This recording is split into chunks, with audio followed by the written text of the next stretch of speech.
Here's a big update for our personal journey Grail series. Rips and brews, card rip spear sips. Rips and brews, featuring vintage sport flips and king of penance. Penance, penance, penance, penance, penance, penance. Rips and brews, card rip spear sips. Rips and brews, featuring vintage sport flips and king of penance. Welcome in, guys. Welcome into Rips and Brews. I am Keith, Vintage Sport Flips. I'm Andy, the king of penance. Guys, so this series we're doing, it's turning dollar cards to Grails, and Andy's doing his own little thing on his side there. But, Doing the reverse of that. Yeah. Almost. Not fully the reverse. Yeah. Yeah. But so what I've been doing is I made a new eBay store. I have a pretty large eBay store that all my higher end memorabilia and other cards go to, but I made another store that I was selling a lot of low dollar cards, sprinkling some high dollar cards, but a lot of low dollar cards that I'm trying to, stuff that I would never sell before, but I was using that to build up a little bit of a bankroll over there, all to go towards some Grail cards. And we listed some cards earlier on in the series. I think me and Andy are even changing our plans as we go. On the go, yeah. My original 3 cards that I was going to chase, actually 4 cards: Reggie White signed rookie card, Jerome Brown signed rookie card, Mike Schmidt rookie, Saquon Barkley downtown, the 2025 downtown, the reverse leap. I have an unboxing. I'm going to give you an update shortly on my stuff, but I have an unboxing for a card that I added to my PC at the end of the video, so stay tuned for that. But Andy, take us through what you've been doing. Yeah, and my what I was trying to do was sell a Grail that or not a Grail, I guess just a massive card that I hit through just a rip that we did on here. Actually, you can see all the videos where it's pretty cool, like the start and the end of the process and getting it graded and all that. It was a Mike Tyson Kaboom, in case you didn't know. So I took that. It's a pretty expensive card. You know, some of them were going for upwards of 10,000. I'll have a upcoming. We'll update that in a second, but on where we're at with that. But I'm using that card to get into slightly smaller cards than that, because really the Tyson Kaboom is not necessarily on my, bucket list of cards necessarily. So I originally was looking at probably at a Michael Jordan rookie, 86 Fleer, in a probably 4 or less. I've switched out for that a little bit. I'm not quite as big on the Jordan anymore. I will see. Maybe I'll go back to it. But other ones that I was looking into: Lou Alcindor rookie / Kareem Abdul-Jabbar rookie, 51 Mays, which I've kind of gone away from as well. It's just hard because some of these cards are so expensive, and they don't. Those do come up quite a bit. I mean, there's probably 10 Jordans every day up on there. Yeah. More recently, I've kind of been in the Ty Cobb. The problem with the Ty Cobb stuff, not a lot of that comes up of the cards that I really would want. So those aren't super, which is, I think, is the same problem you may be having with some of yours as well.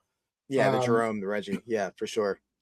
So some of that is shifted, some of, to other stuff, just really cards for my PC and stuff that are not, really expensive. They're a higher end that I would normally buy myself, really. But I feel a little more able to with selling cards. So selling big. Yeah, cards. I think a nice Mays or a nice Jordan, that would have taken all your funds from your Kaboom. Pretty much. First series. Yeah. And Andy is going to, as he sells stuff from our hobby box videos that he rips, if it's worth noting, he'll update that and put that towards the plan here. But yeah, let me, and there was big news on Andy's front, so we'll get to that in a second, but let me take you to my store, Andy. So I forget when I started this. It'll probably tell us, but yeah, this is this year. I think I started sometime in like February, but I am, okay. So I'm at 876, 84. Not bad. In sales so far. Not bad. 168 cards I've sold over there. I bumped my average up to $5. I think a lot of that is a lot of Marvel cards. Huh? Oh, Marvel. Okay. Yeah, a lot of Marvel cards were selling pretty well. And Donkey Kong, sold a bunch of Donkey Kong cards. They brought the average up. No, I didn't sell any like super high end. I have some like $100 or $200 cards over there, but I didn't sell any of them. There's a lot of like $15, $20 cards really brought my average up, where it was like $4 the last time to a little over $5 now. Very good. So, but yeah, 100. It's a lot of the shipping is very easy the way I'm doing it, and not a ton of work. So I have a lot. That could buy a nice downtown. That could buy. Could probably Schmidt, right? Maybe definitely get a Schmidt. I was looking at actually. What I've been finding is the challenge. Let me pull this off stage. There's a lot of stuff available. A lot of like the stuff that I'm looking at in the buy it now section does not have offers. It's just a standalone buy it all right now. Interesting, yeah. And overpriced. Yeah, overpriced. I want the ability to negotiate a little bit. The one nice signed Schmidt rookie I was looking at, I made an offer. There was a buy it now with an offer, but they weren't accepting any offers. I was like, why do you even have the best offer option? Yeah. So what I've been trying to do is wait for auctions to come up. Yep. And that's probably the way to do it. With some stuff, they just don't come up for auction. Yep. It's all buy it now. And but I did pick up a card for my PC. I'll show you that. It's different than my original plan. After those cards that I talked about. Yeah. But one is a totally different thing. I think it's a little bit of a more fun thing that I'm going to do. So I'll show you that shortly here. But that's where I'm at. I'm going to make a little whiteboard behind me. And 876. I'll give you that. Cross it off and go back down to 0. Not quite 0 yet, but yeah, we're it'll be a moving target. And yeah, so I can shift over to here. Yeah, there it is. Okay. So my card sold. So that's the big news here. PSA 10 Iron Mike Tyson kaboom. So the story behind that, this is probably when we're filming this, which is early March, probably happened like 2 weeks ago, maybe even not too long ago. It probably says it right there, February. There you go, February 13th. So I guess it's close to a month. Close to a month. But so yeah, what happened is I had it up for that, as you can see, $84.50. I got an offer from a guy. So I subsequently looked back and saw like all the offers that were in there. This guy made 3 or 4 offers. So he started like 4,000, then he went 5,000, he went 6,000. I saw his one offer. So the way it worked out is he's offered to me that actually I saw was 7,100 because I had 7,000 was my minimum that I had as the thing. So like an automatic decline on anything under $7,000. Yeah, auto decline. People don't know that. Yeah. Which you can set up obviously in eBay to do. Which I feel like is as soon as it auto declines, like, okay, he's not that it means business, but like if you get a non-auto decline, that almost means like, oh, well, he's close to that number, right? That almost is the way it comes across. For a guy like him, where he did it a few times and saw, oh, this got accepted as like at least going to be interpreted by the seller, it's the sign that we're close to a deal. And there are times where an auto decline turns off a conversation. I try to have mine a little lower, but I understand this kind of card to having it higher. Absolutely. Yeah. Yeah. I don't have a lot of my stuff. I don't have like super high, like basement level numbers and stuff. So, he went at 7,100. The thing that worked out for me was that he had 4 offers. So that was his 4th offer. So he only had, I could make the offer, and it was either that he couldn't make another offer, I think is what it was. Or maybe that was his 5th offer. I can't remember. Whatever it was, I don't think he had an opportunity. So he either had to take my offer or he, wasn't going to get it. Or he could have probably reached out to me. He could have worked something out. Yeah. I went back at 7,600. He came in and took that offer. So there you go, 7,600. It was a little crazy. I was a little worried that eBay, because I didn't know the exact fees and how they work. You may know better on some, because I know you sell some really high-end stuff, but the way fees work on eBay, I think it's the first $2,000 or maybe it's the first 1,000. I can't even remember what it is. It's 15%. So, and then after that, I'm not sure where, maybe it caps a different number too, but it's like 2% or something above that. Yeah. it drops precipitously after that initial fee. Because a lot of people think, oh yeah, it's like 14% fees on everything or whatever it would be, and it's not. Higher end stuff, you're paying less after you get to that threshold, and that's the case in a lot of places. Which 100% makes sense to do, right? You don't penalize somebody for selling higher end products. It doesn't make sense. Nobody would do it. Because when you're selling a card that expensive or anything that expensive, $10,000, 15% fees on that is $1,500, right? It's like that's not. Yeah. Plus, you're paying taxes on that, so you really have to factor that in. And I don't think a lot of auction houses do that. You're paying a flat. You can negotiate the fee typically, but you're paying 15%, 20% on some places without negotiated fees. Yeah. Across the board on the whole price. Right. So Okay. I mean, people say your eBay fees, and they give that a bad name, but eBay is competitive with any marketplace, even these auction houses where you can negotiate things. That's a pretty good fee where you're paying a discounted fee down as low as that, where the fees were pretty low overall on a $7,600 sale. So my $7,600 sale, my takeaway, I mean, I'll have to pay taxes on this obviously next year, but was $7,100. So that's what I came away with cash. And I was like, all right, that works for me. So, that's the big update there. I am now out there searching. I have made, so I can tell you, excuse me, not from a lack of trying. I've 100% tried to, I've made bid, or not bids, but I've put in bids on Jordans and I believe mantles, or not mantles, Mays. So I've definitely put bids on stuff, just haven't won anything yet. Yeah. I'm probably going to, like I said, pull back a little bit on Jordan some, but yeah. And I think I did some math. If my math is right, and I'm not the best at those kind of calculations, but it looks like you paid 7% fees. Which is pretty good. Yeah, pretty freaking good when you factor in the whole thing. Yeah, absolutely. So I was happy with that when I saw it. Like, we did a little bit of.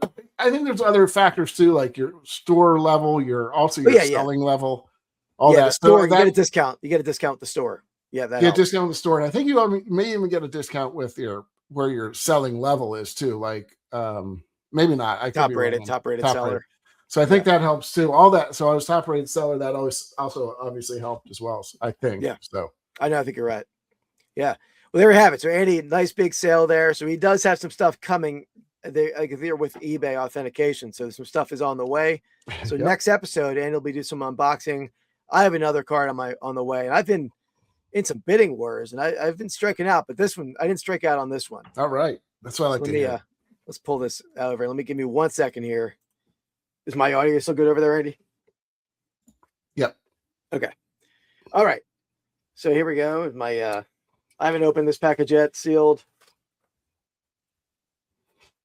I'm interested. I don't know. I have no idea. I don't know what card you were going after, do I? No, I didn't give you any hints here. This is a totally secret to Andy. All right. So it is a slab. I'll say that much. What do you feel? What are your feelings on this type of tape? I don't love this tape. I know it's a slab, but yeah, no, I prefer painter's tape. This was an auction. I've been trying to go after these cards via auction rather than buy it nows. And this particular, let's see which it is. All right. This particular card, or this particular group of cards I've been going after, they're always a buy it now without a best offer option. So I think there's only one out there that was the best offer that I saw. But let me okay. 3. That's an old school. Okay. Who's that? What's his name? It's a red doing. Okay. So T206, a beautiful 3. I mean, great color on that card. Yeah. Pretty bright. Yeah. Piedmont back. Piedmont. Well, maybe Andy will do a video on this channel on like just going into deep dive on the T206 set. Yeah. What I decided to do is to do a team set for the Phillies. Oh, okay. Maybe even the A's. I'm not sure yet. But the Phillies for sure. he was Red Dune was a catcher for the Phillies in 1911, in the early teens. And I think he has 2 cards in the set, I believe. I got to double check that. Portrait, the green portrait, and an action shot. Okay. There's either 13 or 14 players in the team set. I take it no monster cards that you're going to have to negotiate around. There's one that there's an error version of one of the cards, which I'll talk about as I pick it up. But that I'm not going to pick up the error. That's like that's one of the big 4. We talked about them in a video recently. So yeah, that one I'm taking off the list. That's why the A's are tough, because the A's have Eddie Plank. Okay. And Eddie Plank is, pretty unattainable for anyone. That card is as is the Sherry McGee era card. That's a crazy valuable card. But the regular Sherry McGee is not unattainable. This card, I think I paid, let me pull up the price here. I paid $162.13, $162 and change for it. Okay. And you said this was an auction, or this was an auction? Yeah. Okay. That's how I've primarily been bidding on them. I was bidding on another card. The card I was trying to add next is a pretty cool card, and there's a cool story on why it's a common, but it's a valuable common. I'll talk about that when I pick it up. But I made an offer on one, and it was 100. The guy had it up for 120, and I offered like $100. He offered like 115. I offered like 105 or 110. He declined it and then raised the price to 150. What the hell was that? What the hell was that? It sounds like a move you would do. Yeah. No, but that was just weird. So anyway, I'm going to build the Phillies team set, T206. That's cool. Like that's a good idea. Yeah, 13 or 14 cards in there. And you should do it with the Cobb, with Tigers. Yeah. There's a lot of Cobbs. There's like 4 Cobbs. There's 4, yeah. I just would happy to get one of them. We'll see. Yeah. I was close to getting one. I still may get one. There's one that was up. I was looking at Cobb, that that one that had the crease. I think I showed you. The back is like, I just don't, I think it's going to be an authentic, which is still not a horrible price for it. But it's like a lot of the back of the card was missing. So I was a little hesitant to get that one. We'll see.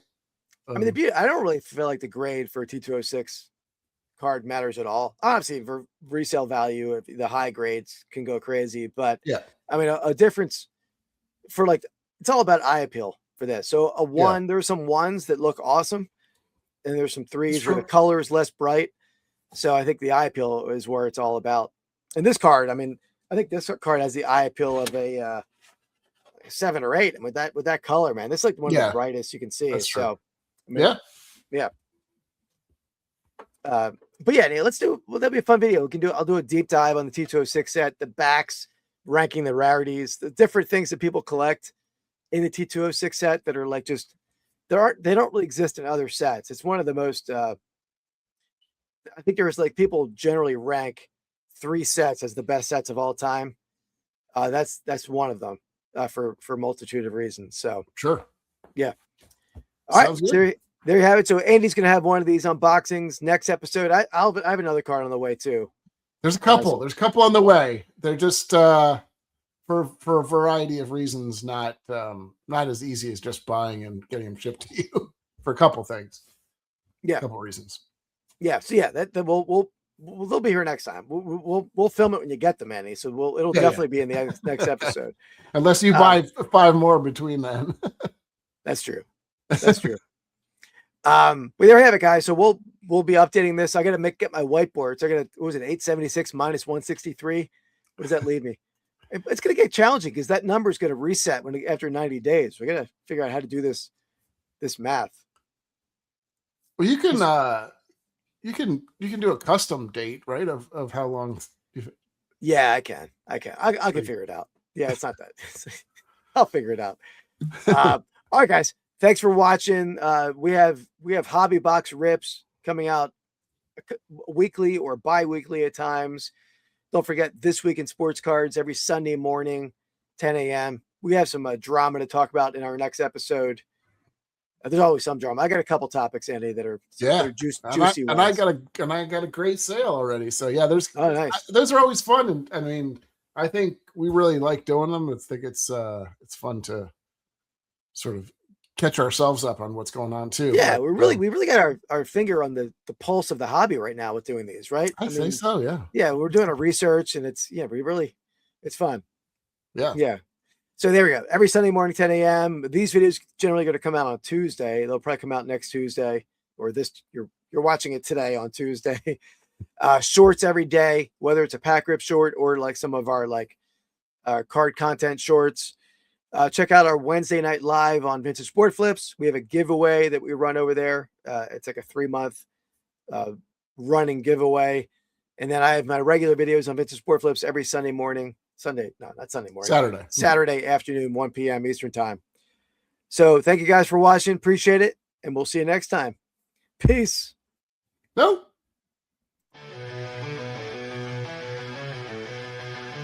Flipping cards, feeling the thrill. Hearts racing, can't keep still.